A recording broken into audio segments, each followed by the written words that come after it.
Greetings people, welcome back to the IMLC and our vlog series Empowered Independence, and today I'm really excited to announce that we are interviewing someone who's not just a producer and artist himself, but also the head of music at Tribe of Noise and the FMA. I introduce to you MARKO ROCA. How are you doing, MARKO? Hi, how are you guys? Yeah, all good, all good. We're really happy to have you here today and to ask you a few questions because we think you have quite a unique view. You're normally doing the questions yourself. Really good to be able to change the perspective and ask you a few questions because you've had quite a unique music career and role yourself. So let's hear the whole backstory.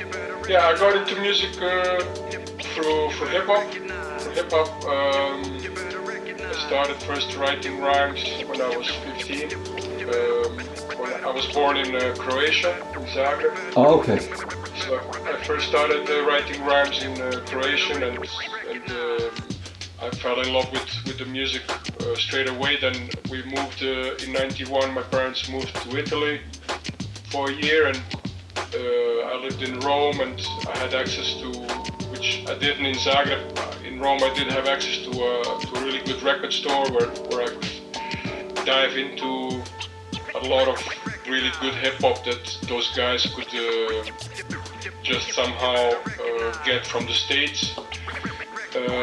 And I was going to an international school, so my English level was really good when I was young. So I could understand the lyrics, so I got a lot into that, and I was writing a lot in English. But just, stuff I wouldn't show anybody right now. Then I moved in '92 to Lisbon, to Portugal. Then I tried to connect immediately to any local MCs. There was a radio show where it was like one of those radio shows. It was the hip hop radio show where we would send letters and then the guy would like read our letters and like, hey, I also like hip hop, and if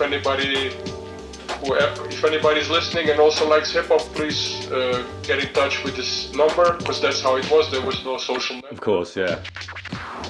We would meet in the city, and I met other people, and I started making the first beats ever. Was like a lot of guys from my generation. I would take other people's beats and just take the parts where the rapper wasn't rapping yet, For real. and then do the pause play beat that sounded like almost like a loop. For sure. Really. It was like there was always that little, and sometimes it was almost perfect. It was actually that type of. It was a type of thing that in the end you end up doing when you create loops later, which is try to cut the perfect space. Exactly. To create a loop, And then a few years later, my first production tool was a Yamaha QY10, which is like a really basic, small, very thin beat machine. Okay. Whatever you could call it. For sure, yeah. But almost all the hip hop groups in Lisbon at the time, we all bought it. We all bought the same one. It was on a discount at the Yamaha dealer. It was like, we were kids. Almost none of us were working, and the ones who were working, it was like the only thing we could all afford. Yeah. So we bought that, and the first ever Portuguese album. So it was a compilation of all the bands that existed. Like in many other countries, that's how it was in the beginning. Yeah. We almost all of us produced beats with this thing, but then in a studio, and we hooked up a better drum machine. Just one or two bands knew about sampling, so they used sampling as a tool, and they had the old Atari connected to the really, really old. I can't even remember what it was, if it was Cubase, but the first the first machine that was talking to one of those old S900 or whatever samplers that was in the studio. And then a year later, like in '96, I bought a Akai S2000, and then I can say that I started producing. I only had the S2000, so everything I did was in the S2000, and I was just layering loops, which which later helped me when I started DJing. I could really mix and match really easily because of that. And then in 97, 98, we bought an MPC 2000 from Makai. And then I started making way better beats. For sure. Also, I started making in the early 2000s a hybrid of playing a lot of synth sounds over the beats. We started a label, an independent label, and we had a studio. I was like the in-house I recorded everything. I mixed all the albums. Quality. About 40 albums. Over 40 albums that I mixed for the label Wow. that I had. And this is all through skills that you learned yourself? I learned everything myself Wow. because there was nobody who could teach me how to mix hip hop. Now, like 1 or 2 generations later, there are kids who can do it really good because they had somebody who could teach them. I didn't. For us, it was like we had to break the rules. Yeah. We distorted, or we would. I did an audio course to learn the basics, but most of the stuff I learned, I was like, yeah, you're gonna. I mean, why can't I, distort the gain of a snare if it's production? I want it to sound distorted, and these kind of things that you learn yourself. And if you own the equipment, you're not afraid to mess it up. We did a lot of really quality hip hop albums in the 2000s. We also broke ground with doing the first beats only, like instrumental hip hop albums in Portugal. Wow. I did. All this time I was having a rap group for which I produced, but I also produced for other groups.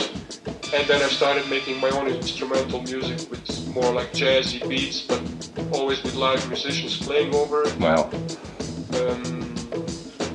Then I started using Ableton the late 2000s, first as a recording tool, and then I started producing. There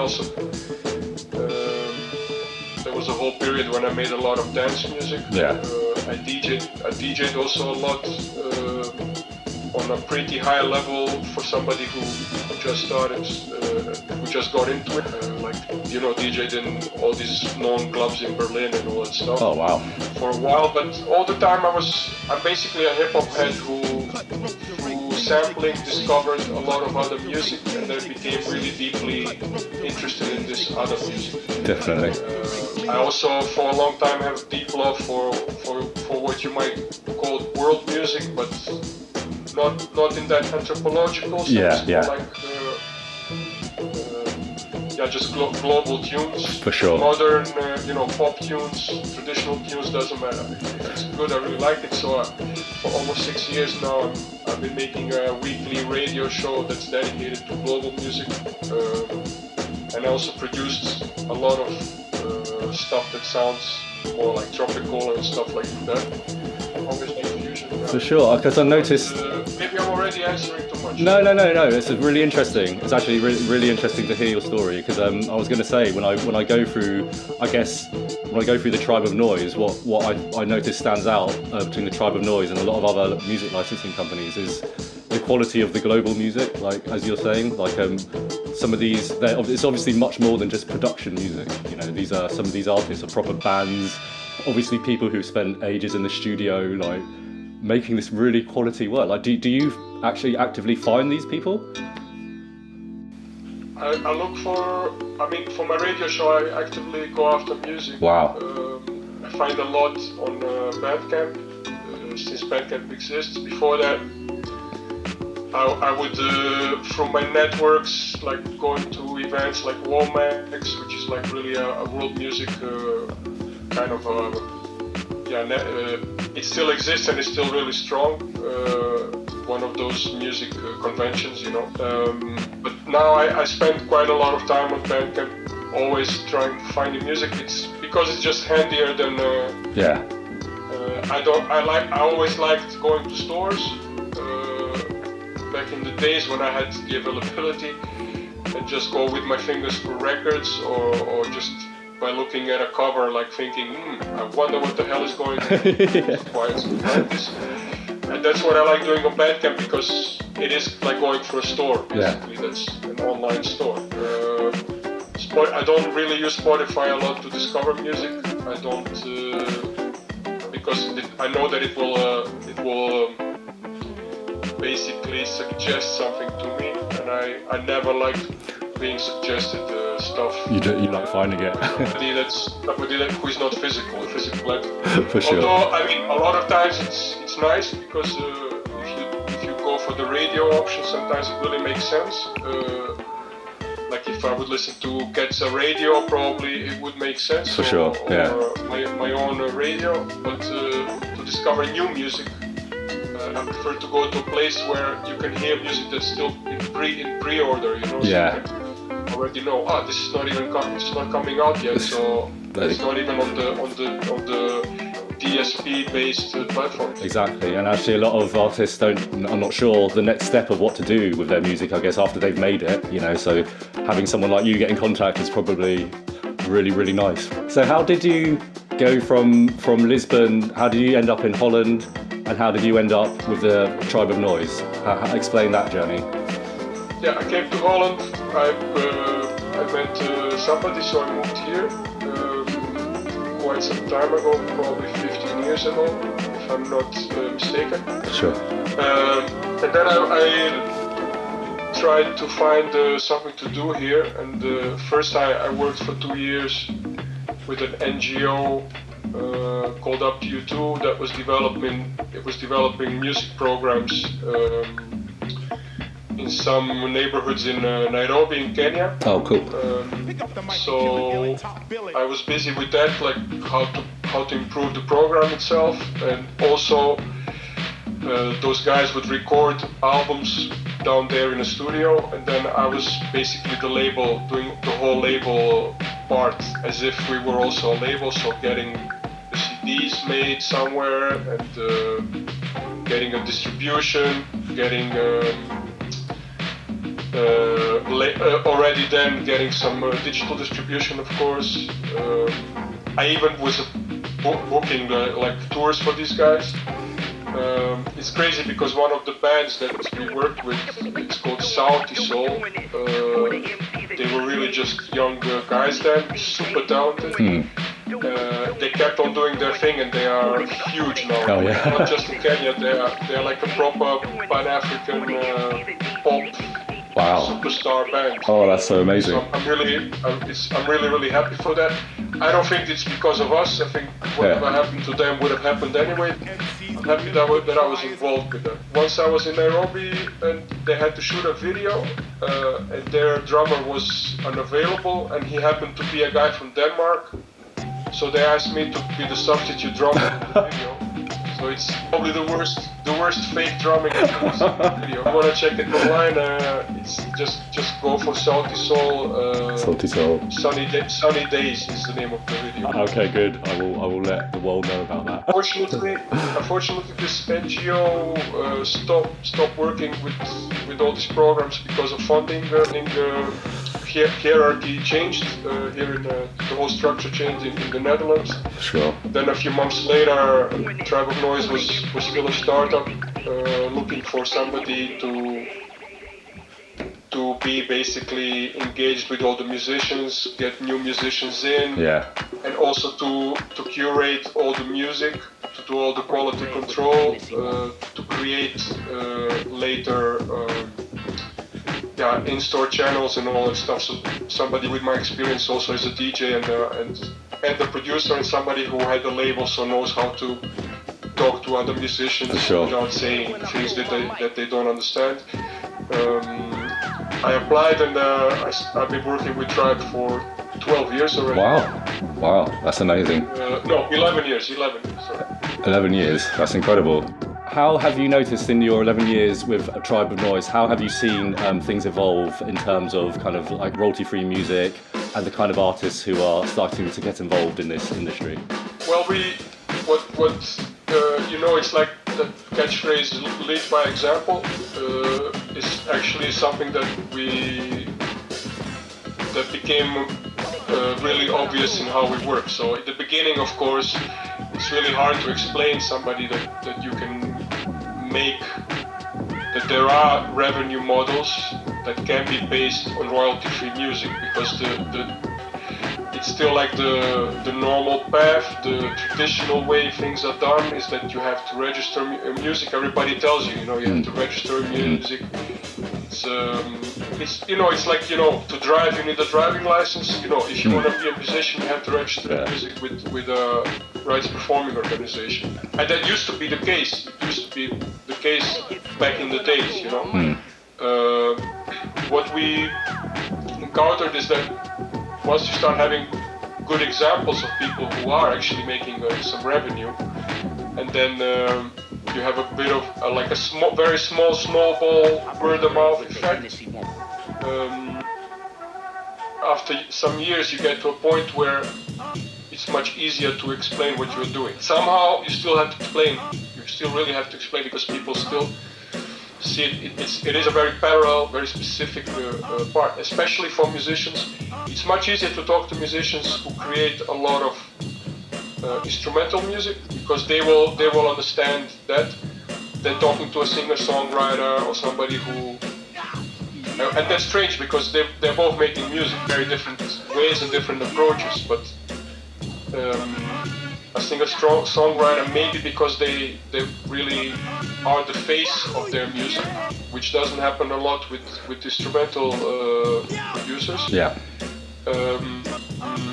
It's a bit more difficult. But once you show that some examples, and what has happened a lot is that the communication and the partnerships we have with PROs, I mean, they're not really partnerships, but they're just like the Dutch PRO is really aware that we exist. Something that in the beginning took some time for us to coexist, Absolutely, yeah. Excuse me. And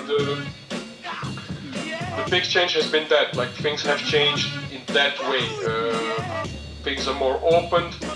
It's easier to explain our revenue models, our business models to musicians, because of all the legwork that we already have done. And also, now we have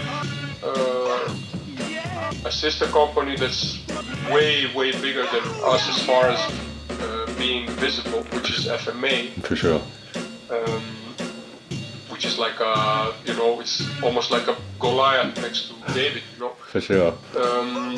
But what we want to try also is to make a bridge in the future between the two communities and expose. What I'm doing now is like I talk to you personally, I send you an email and I explain what Tribe of Noise is doing. It's really much easier than approaching somebody who hasn't been involved with CC-based licenses, or has no idea that this world exists. For sure. And so that has been the big change. It's much easier to communicate. The music industry also changed a lot, so the artists really struggle sometimes with having access to even articles or anything where you can see what these what kind of extra, like, parallel revenue models exist. The artist might think, like, why isn't my music playing in stores? How do I get my music there? Stuff like that. And then they realize maybe it is playing, but they're not getting paid. So it's an evolving industry. It's an evolving culture. The culture is the whole culture of the music industry is evolving, changing. There's a lot of new terminology. You got the whole NFT world now, like, knocking on the door, and like I know from my own experience, like, just looking at other musicians, listen to just the terminology and everything is like, what the hell is this? Because a lot of tech is becoming really, like, entrenched in the music industry. Absolutely, yeah. The languages are like completely different. It's like somebody talking Basque to somebody who is Hungarian. Specific languages with very specific origins and terms, but the communication has to be much improve, and it's gonna happen, of course. Yeah, that's amazing. I mean, to listen to your story and to hear it all from the start in Croatia, how you were kind of like pushing boundaries already from day one, and your kind of music evolution, and how actually you are probably like the perfectly placed person in this role. You know, it's really reassuring to know that the person who's head of music at the FMA and Tribe of Noise has such an extensive kind of independent music career, you know, and has learned all of these skills himself, and is always keeping abreast of all of the new terminology and the new things that are happening. You know, this is exactly it's understanding the mindset and the mindset of a DIY art. exactly, yeah. It's very specific. You have to understand, like, as a DIY artist is very good at some things and not that good at other things, but he's eager to listen. Exactly, yeah. Eager to understand, because you are like your own brand. You are the manager. You are all types of management levels of your own brand. It's just one person sometimes. Yeah. They are lucky to have a good team around them, if they have the means to do that. But you know, man, there was a time when I was making some good money just making tapes, you know, in store. It's something that, how do you translate that mindset to today? Well, it's the same. The same, thing. yeah. I call it like this hustle mentality. Yeah. But it's not really a hustle. It's you just not stopping and just checking all the opportunities that exist, and also understanding, wow, there are all these models that are actually not allowing me to do what I want. How do I, okay, wait. So just because I'm a member of a PRO, it means that they represent all of my music, but it's my music. Exactly. I want to be able to this and that. That's something that has to still change in a lot of countries. Sure. And in other countries it is changing and it's working out. This is really good. And just finally, Marko, it's been so great to chat to you. I'd just like to ask, for any independent artists out there, what is your one bit of kind of golden advice? As an independent artist, nowadays is like really read anything that you sign up to. Like really read what you're signing up to, and it's like the thing that nobody wants to do. You know, nobody wants to read. You just wanna, because you made your music. You put your soul into it, and you just want it to get out there. But you know, sometimes you cross the road and it's not really green, and you look both ways and you don't see any cars, and you go like, I'm gonna go.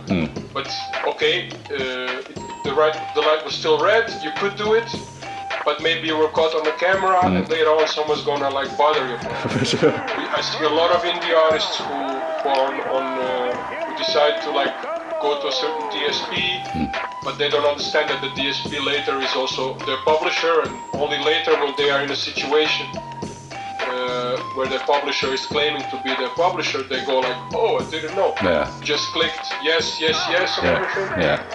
And that's why at FMA we try to make that whole part like as transparent as possible, you know. That's why there are so many options for people to choose as far as all the CC licenses that we have. For sure. And etc. That's my, like, it's not like the sexiest answer, my advice. It's very important, it is. All the rest is like, yeah, I'm not gonna give you advice how to finish a track. For sure. That's up to you. It's more like from my role as the head of music. It's more of that. That's great. Try to keep ownership of your music as much as possible. I would, yeah, exactly, 100%. Well, it's been so good talking to you today, Marko. It was good to see you, and keep up the great work. We will do. Thank you so much, mate. Have a great day. Take care, mate. Bye. So I hope you enjoyed that interview with Marko, head of music at FMA and Tribe of Noise. I think you agree he's got a fascinating individual and very unique journey in music, and he's perfectly placed to be the head of FMA, and he's got the perfect knowledge to be able to help us all out and to expand all of our careers. So make sure you come in, check in for the next one. Until then, peace.